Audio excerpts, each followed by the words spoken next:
धारा 151 सिविल प्रक्रिया संहिता क्या है? सिविल मामलों में सबसे ज्यादा प्रयोग में लाई जाने वाली धारा 151 सीपीसी है, जिसके अंतर्गत न्यायालय को अंतर्निहित शक्तियां प्रदान की गई हैं। इस धारा को प्रत्येक अन्य धारा, आदेश, नियम के साथ जोड़कर पेश किया जाता है। ये धारा न्यायालय को वह सभी शक्तियां प्रदान करती है जो न्याय की प्राप्ति एवं कानून के दुरुपयोग को रोकने के लिए अति आवश्यक हैं।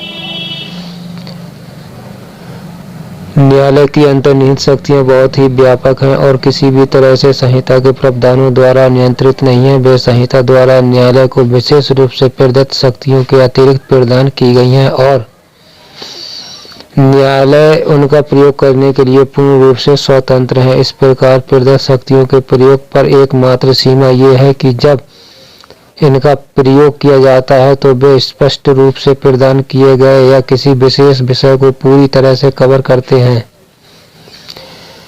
या विधायिका के इरादे के खिलाफ न हो। निहित शक्तियों का प्रयोग किया जाना चाहिए जहां विशिष्ट प्रावधान मामले की आवश्यकताओं को पूरा नहीं करते हैं।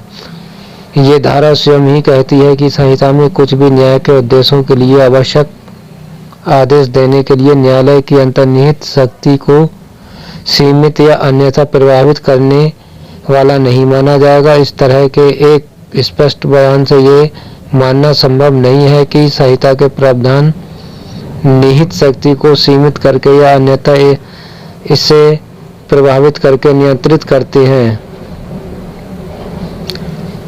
अंतर्निहित शक्ति न्यायालय को प्रदान नहीं की गई है। ये अदालत में निहित एक शक्ति है जो पक्षकारों के बीच न्याय करने के अपने कर्तव्य के आधार पर है। इस प्रकार निहित शक्तियों का उद्देश्य यह है कि किसी भी कोर्ट या कानून को इस हद तक संहिता विरुद्ध नहीं किया जा सकता है ताकि अधिनियम में छोड़ी गई रिक्तता से उत्पन्न होने वाली कार्रवाई के प्रत्येक चरण में प्रत्येक स्थिति के लिए प्रदान किया जा सके। ऐसी स्थिति को न्याय के उद्देश्यों को पूरा करने या कानून की प्रक्रिया के दुरुपयोग को रोकने के लिए ऐसी स्थिति पर एक पुल बनाने के लिए अंतर्निहित शक्तियों के लिए न्यायालय द्वारा आपूर्ति की जानी चाहिए। किंतु धारा 151 सीपीसी वहां लागू नहीं होती जहां कानून में उस स्थिति के लिए साफ प्रावधान मौजूद हो। उदाहरण के लिए कोर्ट द्वारा की गई एक पक्षीय कार्रवाई को रद्द करने के लिए कोर्ट को धारा 151 सीपीसी के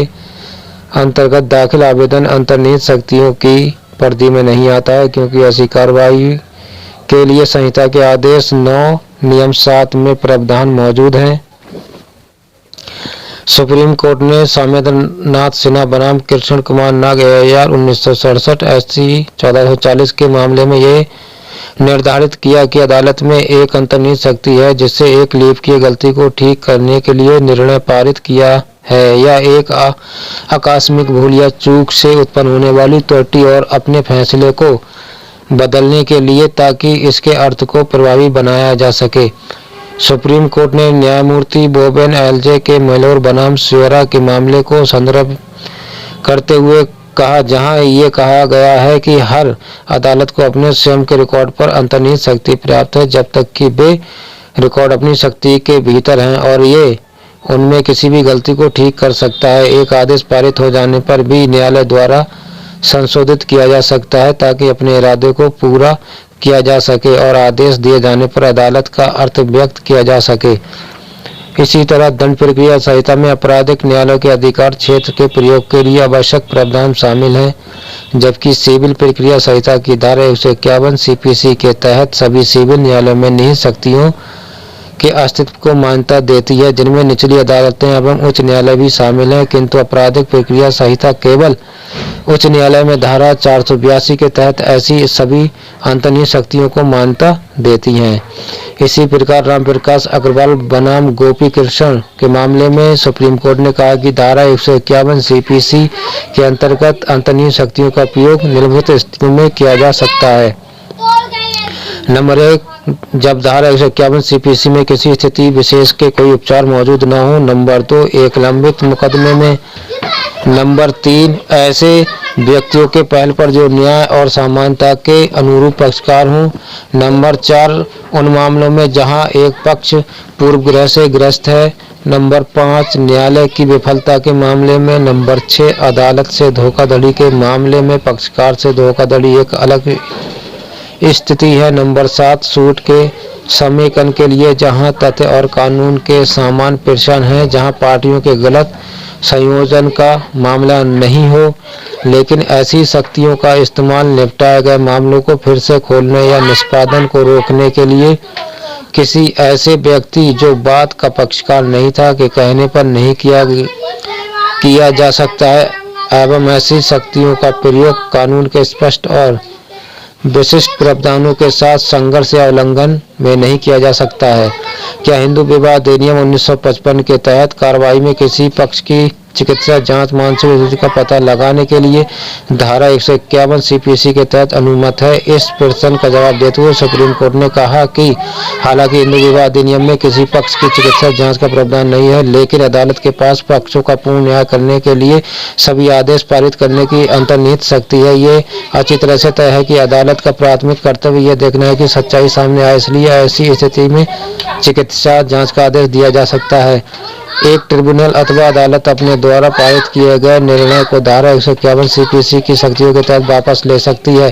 सुप्रीम कोर्ट ने श्री विद्या सोनम बनाम गोपीनाथ के मामले में कानून निर्धारित करते हुए कहा कि निम्नलिखित परिस्थिति में एक आदेश को अंतर्निहित शक्तियों का प्रयोग करते हुए वापस लिया जा सकता है जब नंबर 1, आदेश में समाप्त होने वाली कार्यवाही अधिकार क्षेत्र की अंतर्निहित कमी से ग्रस्त है। नंबर 2, निर्णय प्राप्त करने के लिए धोखाधड़ी या मिलीभगत का उपयोग किया गया है। नंबर 3, अदालत द्वारा किसी पक्ष को पूर्वग्रह करने में गलती की गई है। नंबर 4, इस तथ्य की अनदेखी में एक निर्णय दिया गया है कि एक आवश्यक पार्टी को बिल्कुल भी नोटिस की तामील नहीं की गई थी या उसकी मृत्यु हो गई थी और संपत्ति का प्रतिनिधित्व नहीं किया गया था।